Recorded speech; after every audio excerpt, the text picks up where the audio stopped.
Korang tengok ni guys, lawa gila Ebat ni. Seriously, korang kena ada satu. Ebat padu untuk gamers dan pencinta muzik.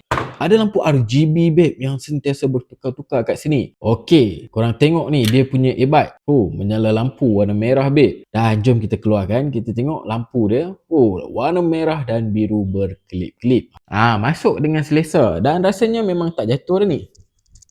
Okey, memang tak jatuh, memang melekat cantiknya. So, jom kita test play music. Okey, ebat ni dia ada bahasa English dan juga China. Kalau korang dapat bahasa China, korang nak tukar dia tekan je 5 kali, dia akan tukar kepada bahasa English. Okey guys, sound dia agak kuat tau. Korang tengok ni. Ini dah kuat gila dah ni. Oh, lagi kuat gila babe kalau kita buka full. Aku rasa aku boleh tunjuk dekat korang suara dia. Kuat gila kan dia punya bunyi. Dia punya bass pun not bad guys. So untuk nak tukar ke gaming mode, dia ada gaming mode tau. Kita just tekan 2 saat, dia akan tukar kepada gaming mode. So kita boleh main game dengan tenang. Touch sensor dia seriously sangat-sangat reaktif. So dari segi performance, ebat ni memang padu babe. Tengok dekat beg kuning dan grab sekarang.